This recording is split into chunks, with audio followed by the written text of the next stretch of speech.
کرنے کے کام بہت سارے ہوتے ہیں. سب سے پہلے تو ذرا سوچنا شروع کر دیں کہ ہم کیا کر سکتے ہیں.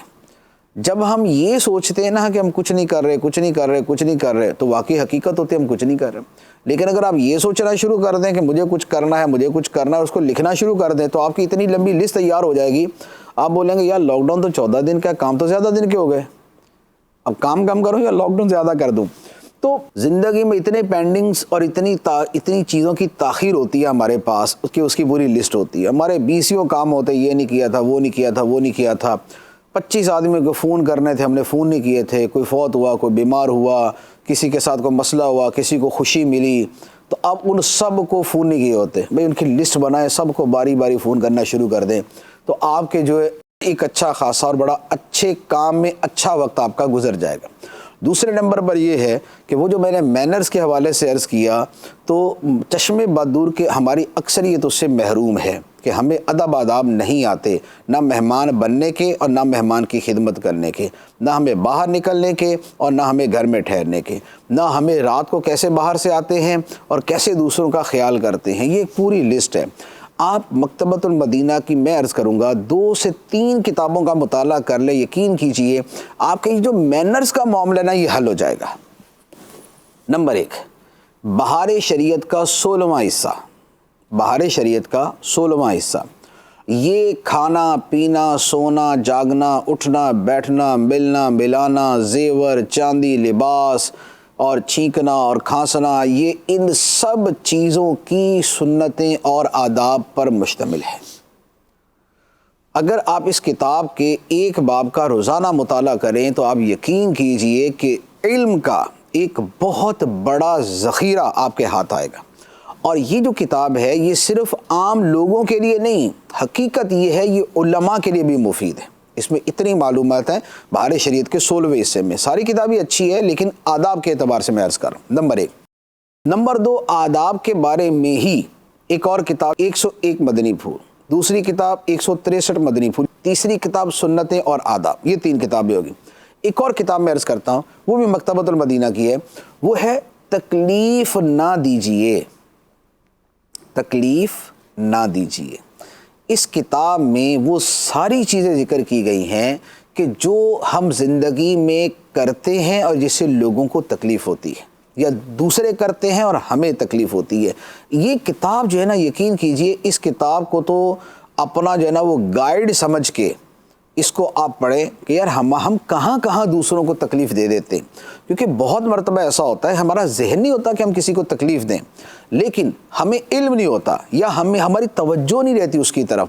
کوئی توجہ دلا دے تو پھر ہوتا کہ او ہو اچھا ہاں بالکل آپ صحیح کہہ رہے ہیں. جیسے مثال کے طور پہ یہی ہے کہ جیسے رات کے وقت کسی نے جو ہے نا وہ کیا نام ہے کوئی کیل جو ہے نا وہ لگانا شروع کر دیا، کیل ٹھونکنا شروع کر دیا، تو اب اگر اس کو اس وقت توجہ نہیں ہے کہ یار یہ وقت کیا اور میں اس وقت کیا کر رہا ہوں، لوگوں کے سونے کا ٹائم، لیکن اگر وہ پڑھ لے گا نا تو اس کو سمجھ آ جائے گا کہ ہاں یار یہ مجھے نہیں کرنا چاہیے تھا. اسی طرح چلتے ہوئے ایک تعداد ہے لوگوں کی جو پاؤں گھسیٹ کے چلتی ہے.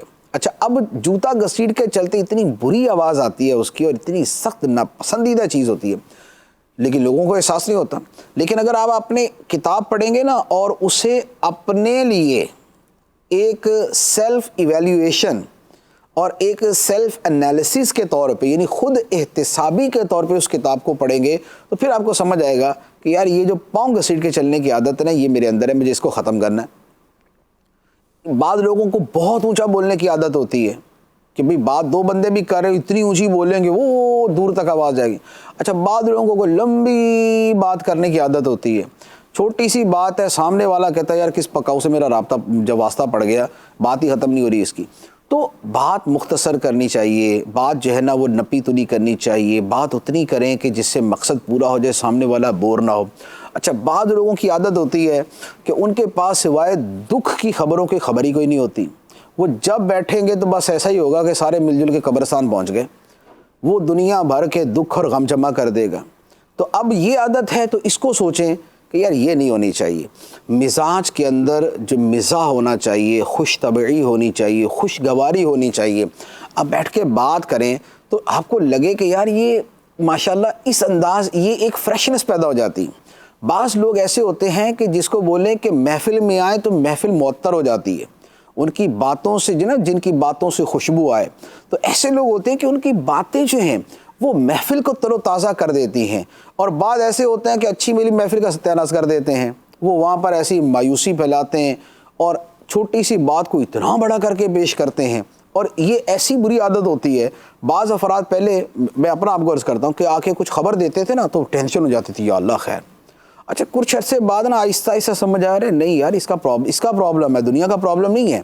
دنیا اتنی مصیبت میں نہیں ہے, یہ بیچارہ زیادہ مصیبت میں کہ وہ چھوٹی سی بات ہوئی نا تو اس کو بس ایسے بولیں گے کہ جیسے پتہ نہیں کیا سے کیا ہو گیا. اچھا اسی طریقے سے جب آپ کتابیں پڑھیں گے تو آپ کو پتہ چلے گا کہ مثال کے طور پہ مریض کی عیادت کیسے کرتے ہیں.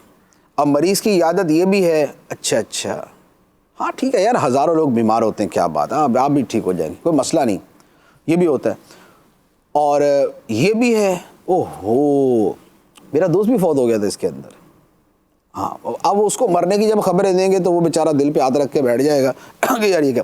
بڑے سے بڑے مرض کے اندر بھی یقین کیجئے حوصلہ افزائی بہت کام آتی ہے, اور چھوٹے سے چھوٹے مرض کے اندر بھی جو ہے نا وہ کیا سے کیا ہو جاتا ہے. تو یہ اتنی ساری چیزیں ہیں, اگر آپ گھر پہ بیٹھ کے مطالعہ کریں اور مطالعہ کر کے نا, اچھا اس میں ایک چیز آپ کو عرض کروں گا, مطالعے کی بھی عادت نہیں نہ ہوتی تو اس لیے مطالعہ کرنا بھی مشکل ہے. اب کیا کریں, اب آپ مطالعہ کریں ریسرچ ورک کے طور پہ, مطالعہ اسٹڈی ریسرچ ورک کے طور پہ. ریسرچ ورک کیسے, آپ ایک کتاب سامنے رکھتے ہیں, تکلیف نہ دیجئے, یہ کتاب سامنے رکھ کے آپ ایک ساتھ میں ڈائری رکھ لیں, رجسٹر رکھ لیں, کاپی رکھ لیں, اور اس پر آپ اپنی ذات کے بارے میں تجزیہ کریں.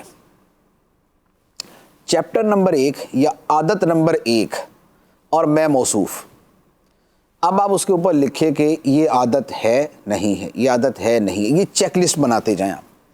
آپ یقین کیجئے یہ چند دن آپ کی زندگی کو تبدیل کر دیں گے. یہ چند دن آپ گھر میں گزاریں گے اور آپ اپنی ساری خامیوں پہ اور خوبیوں پہ نظر ڈالیں گے تو آپ کی پوری زندگی تبدیل ہو جائے گی کہ ہیں میرے اندر یہ چیزیں تھیں, اب آپ اس کو صحیح کرنا شروع کر دیں گے. اچھا ایک اور چیز میں آپ کو دوسری عرض کروں, اس پہ انشاءاللہ کسی اور دن ڈیٹیل سے بھی میں کلام کروں گا, لیکن ابھی اختصار کے ساتھ یہ عرض کرتا ہوں کہ آپ بیٹھ کے اپنی خوبیاں لکھیں. آپ بیٹھ کے اپنی خوبیاں لکھیں. ہماری زندگی میں جو ناشکری ہوتی ہے نا, اس کے پیچھے سبب یہ ہوتا ہے کہ ہمیں نعمتیں یاد نہیں رہتی اور ہمیں اپنی زندگی میں جو کمیاں ہیں, جو ڈیفیشنسیز ہیں وہ یاد رہ جاتی. آپ اپنی نعمتیں لکھیں. جب آپ نعمتیں لکھنا شروع کریں گے نا کہ یار الحمدللہ مجھے سر سے لے کر پاؤں تک ایک بندے کو 4000 بیماریاں ہو سکتی ہیں اور مجھے ایک بھی نہیں ہے, یا ایک ہے یا 2 ہے یا 3 ہے, میں اس سے بہتر ہوں, اس سے بہتر ہوں, اس سے بہتر ہوں, مجھے اللہ تعالیٰ نے اس سے عافیت میں رکھا, اس سے عافیت میں رکھا. نمبر 1 تو نعمتیں شمار کریں, اور جب آپ نعمتوں کی گنتی کریں گے نا تو شام تک آپ کی ساری اداسی نکل جائے گی. جب بندہ بہت اداس ہو نا, اس اداسی کو, پریشانی کو دور کرنے کا طریقہ یہ ہوتا ہے کہ بندہ اپنی نعمتوں کی لسٹ بنانا شروع کر دے.